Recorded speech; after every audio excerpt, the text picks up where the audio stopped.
I'm Dana Perino, and this is Perino on Politics.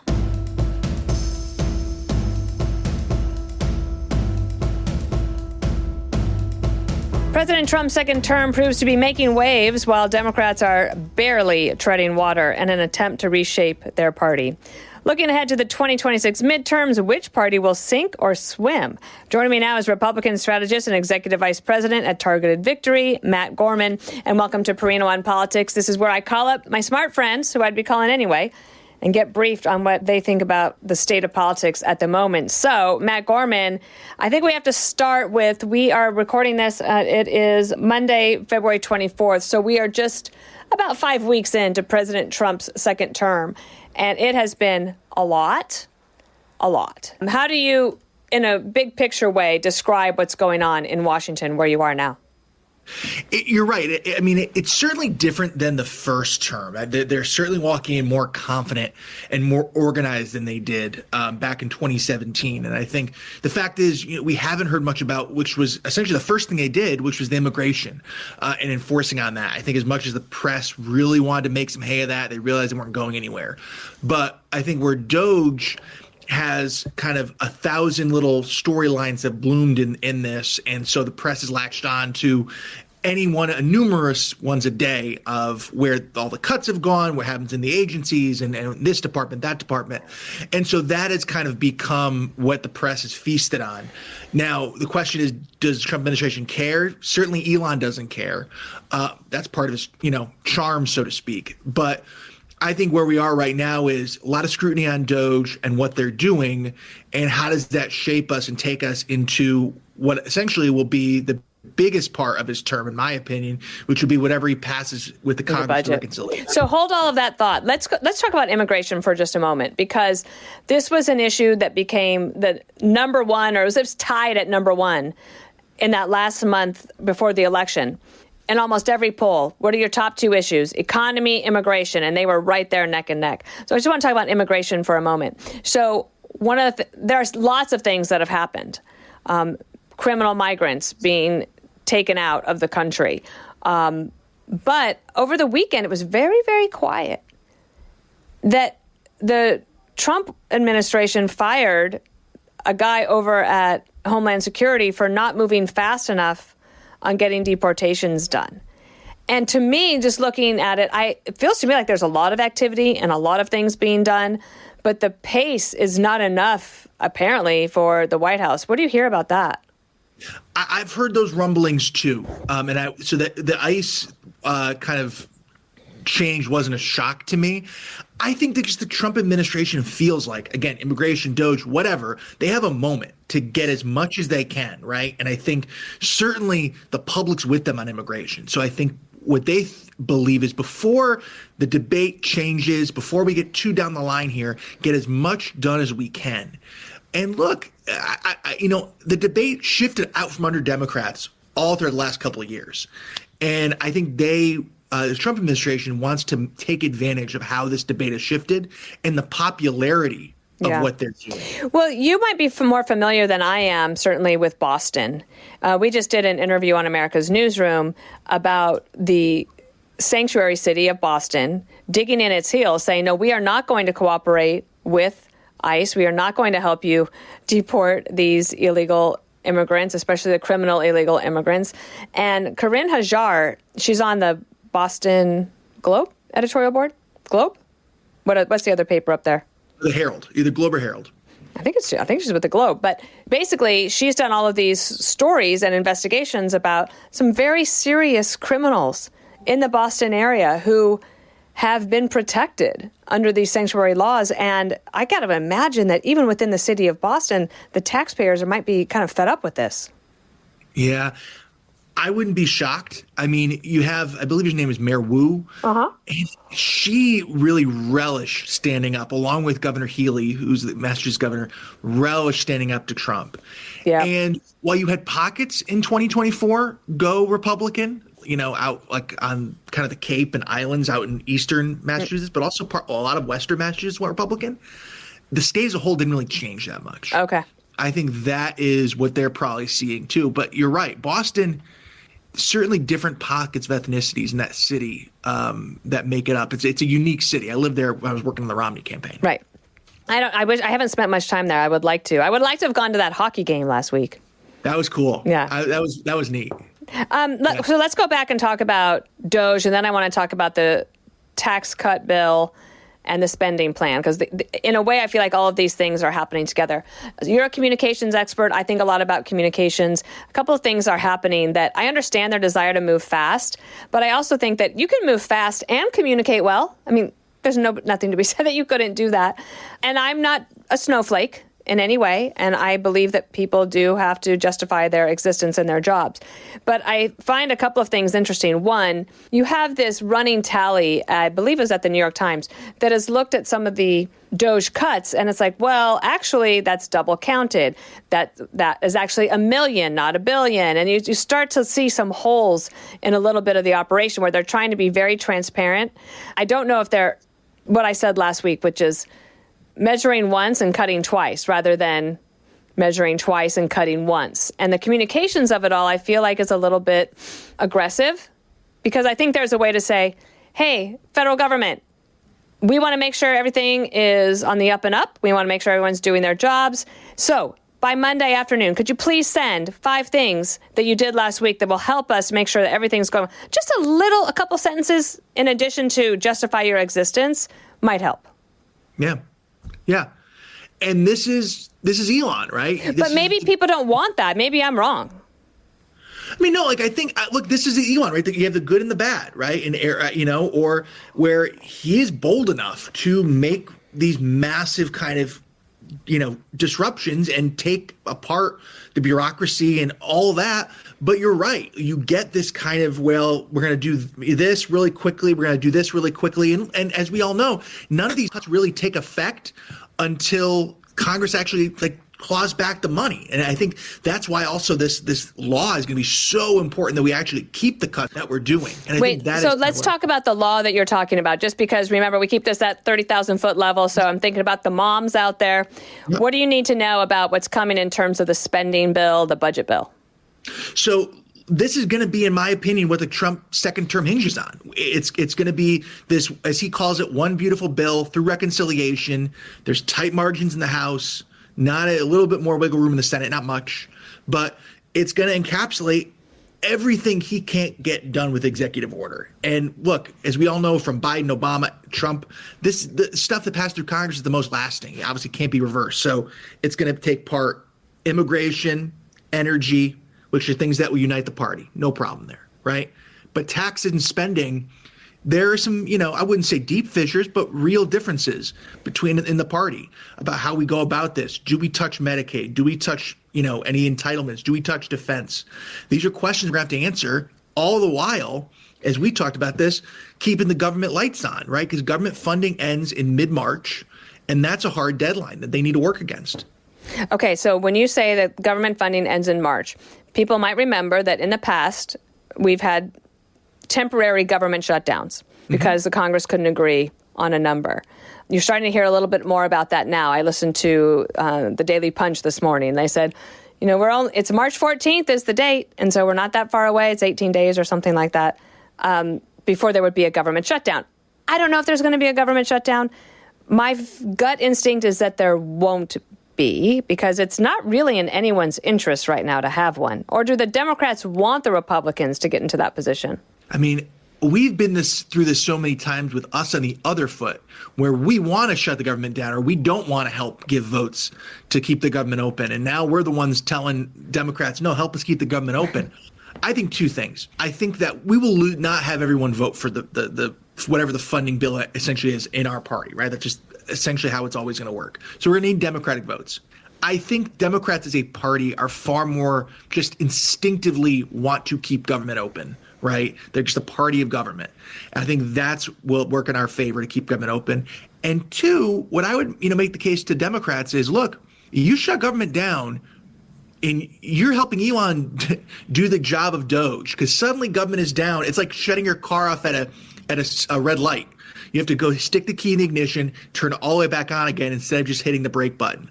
So I think there will be handing Elon and Trump and Doge a massive gift by shutting it down. Yeah, because then you could have the Doge people say, well, I guess your job's not essential anyway. Yeah, that person, that thing, that works just fine. So, Yeah. But are you following this story about the people who are locked in a bathroom? Is this true in a national park? Like, they fired a locksmith, and then they said these people were locked in a bathroom, and it was going on day 3. I couldn't tell if it was a parody or not. I think it's real, but that just spoke to the fact that, like, the point is, how the heck is there not more than one key for the darn bathrooms in Yellowstone National Park? I don't know. That's just insanity in government exposed. I mean, it's nothing to do with the Doge, but just the way we think of this stuff. If really one guy has the, I got to look this up. I want to do this story tomorrow on America's Newsroom. My last question in this segment is about the other number one issue that people said they were concerned about going into the election, and that was the cost of things, the economy and inflation. And Harry Enton over at CNN showed a poll today that said, yeah, actually, people are still worried about it, and they're increasingly worried about it. Some of this is out of the president's hands, but he might be blamed in the future if things can't get better on that front. Yeah. I mean, they need to make sure that they're keep an eye on the ball on that, and they are. I think that's what this reconciliation bill will address. Like they can't lose sight of that. I think it's really dumb how Democrats will like take a picture of like eggs and be like, aha. And I know, when they didn't care about the price of eggs for 4 years. Exactly. Like, guys, come on. And also, like, you have Obama, who's still taking credit for Trump's first term economy, and Biden, blaming. So, like, they love taking, the lines don't always end for Democrats when the term ends. But, as soon as Trump takes office, that's when they start counting. So, Democrats try to play it too cute by half, but that's not an excuse for us to forget about it. And I don't think we have, but we need to make sure that. Yeah, I think one of the things is that you have the Energy Secretary and Doug Burgum over at Interior both working on the energy front. And if you can get energy prices down, then likely the prices of goods and services that are being transported all over America will help bring prices down. Totally. Chris Wright's great, and so is Burgum. They're great. Yeah, guys. but Chris Wright over at Department of Energy, Colorado guy. Yeah. Yeah, went to Cherry Creek High School. All right, we'll be right back with more Perino on Politics. And we are back with Perino on Politics. We talked a lot about Republicans in the first block of this podcast, but let's talk about the Democrats now. And I am just increasingly flummoxed as to why they can't get their handle on things, except that they spent a long time getting themselves into this position. So who is emerging as a possible insurgent leader on the Democratic side? Do you see anybody? I don't right now. Me neither. They can't get their old people off the stage. You had Mike Donnellan, who was one of President Biden's closest advisors, just detached from reality over the weekend at Harvard, saying that, it was insanity that they pushed Biden aside. It was one bad debate, this and that. And you had, Kamala Harris at the NAACP Image Awards with some, pablum that she gives that doesn't mean anything. There's no one on the horizon that's, oh my gosh, can you believe this person? Like, I just don't see it right now. They can't get the old people off the stage. And so James Carville had a lot of negativity towards the Democrats in this past election, saying, you guys are missing it. You're not talking to any men. You're missing the working class. You're missing it. And a lot of people think he was right on that. Over the weekend, he said that he believes in the next 6 weeks, the Trump administration and the Trump White House is going to collapse. That was his word. And I thought, well, where are you getting? I don't see where he's getting that. Is he just talking? I mean, I like James. He's a good guy, smart guy, but 6 months ago, it was Harris is going to win in a landslide. There was he wrote an op-ed, I think, for one of the major newspapers. He just kind of spouts off. It doesn't mean that, he's a bad guy. He's smart, but I don't see where that's based in reality. What about the Bernie Sanders wing of the Democratic Party? What I think they're trying to figure out is okay, it's not going to be Bernie, right? Who is it then? Is it AOC? Is it somebody else? Is it Jasmine Crockett of Texas? Crockett. I mean, and to your point, right? Like Jasmine Crockett was the one you talk about going after men and trying to bring them back on board. She was the one saying that, DEI is really about mediocre white men, right? Like, and so that's obviously not a compelling message. Wes Moore put out a really interesting statement over the weekend. He's the governor of Maryland. Governor of Maryland, trying to appeal to men. He did it in like a couched way, like, well, we really want everybody. But, I guess, like, if you were to have like an SEC tailgate, right? Like a college football game, like going to Alabama, like where, who do you send there? Like Tim Walz, no one buys. Like, that's a joke. Like, is it Wes Moore or somebody else? Is it Mayor Pete? I don't know. I mean, Mayor Pete. I'm kidding. I know, exactly. It's not Mayor Pete. Not Mayor Pete, right? Like he did a 180 on DEI. He was at the University of Chicago last week, but like it comes off inauthentic, in my opinion. Wanted to also ask you about the 2026 midterms. Usually, what happens, just historically, is that whichever party is in the White House loses seats in the first midterm of that term. This is a little bit different because it's President Trump's second term. There are very narrow margins in the House, but I mean, I don't see a red wave. I'm not saying that. The way we're talking, the Democrats don't seem to get their act together. And you've had two prominent Democrats decide not to run again on the Senate side, one in Michigan and one in Minnesota. And those are possible pickups for the Republicans. Or am I dreaming? No, I mean, I think it's like Michigan has gone Republican, obviously the presidential level. Minnesota's always been just so darn close to doing that, right? And you know that one of these years it's just going to really flip. And I think maybe it's this year in the midterm, right? If they get a good candidate up there, Michelle Tafoya, who used to be a sports announcer. Oh, is she from Minnesota? Yes. Oh. Yeah. Yes. So she's looking at it. I mean, they need a good candidate. Obviously, they can't run just anybody up there. And you're going to hear a lot of this about like the town hall protests. I think that's a lot of it overblown. Somebody, Dana, I mean, you and I got to know each other in 2018 when I was working for the NRCC. So I saw what it's like when you're dealing with really massive, problems at town halls and getting inundated with that stuff. It's not comparable. It could change, but not right now.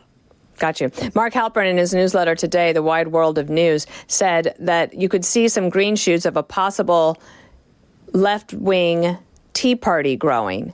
And I thought that was an interesting way for him to describe it. I don't know if it will materialize, but that kind of gets you to the Bernie Sanders, AOC, Crockett, Mayor Pete type of people. We'll see what happens. What's going to be telling for me is I interned on the Hill in 2009, which is right where the Tea Party's cresting. Interned for a guy, Dave Camp, out of Michigan, actually. Mm-hmm. And the thing about the Tea Party was, people forget, Tea Party is also protesting Republicans, saying, stand up, fight against Obama's spending. So, like, I could see the comparison, but what would be telling for me is you have people protesting Democrats being, you got to do more against Trump. That would tell me something more analogous to Tea Party. All right, we'll have more Perino on politics in just a moment. And we're back with Perino on politics. My last question of the podcast is, what am I missing, Matt? Oh, geez. Two things, domestic, foreign. Number one, as we talk about the reconciliation bill, the Republicans need to make sure that this comes out with a relatively modest fiscal impact, right? We're talking about cutting spending. So they already said, we're looking at Medicaid and cutting that, dealing with it a little bit. So what do they do with defense spending? If they plus it up, it's harder to make the case about the fiscal impact of it, right? If they keep it the same, shows, hey, like, this is serious. And then on the foreign front, that terrible situation in Israel with the Bibas family, their funeral for the family that died from hands of Hamas is Wednesday. How does that affect the peace process going forward? How does it affect the region? Obviously, the ceasefire is tenuous at best right now because of their actions, Hamas's actions. Yeah. There is a lot going on. And actually, next week, President Trump will address a joint session of Congress on Tuesday night. So the podcast is going to be on Wednesday because we're going to wait. Because it's sort of hard to do a podcast before a big speech like that. We want to do it afterwards and make sure everybody's got what they need. Matt Gorman, a great friend of mine, and he's got a new puppy named Millie. I do. And she is a cutie, golden retriever. How's she doing? She's good. She's adjusted. My mom just watched her for the week when I was away, and she was such a good girl. It's amazing. I'm so happy for you. All right, everyone, have a great week. Thanks, Matt. Thanks, Dana. Listen ad-free with a Fox News Podcast Plus subscription on Apple Podcasts, and Amazon Prime members can listen to this show ad-free on the Amazon Music app.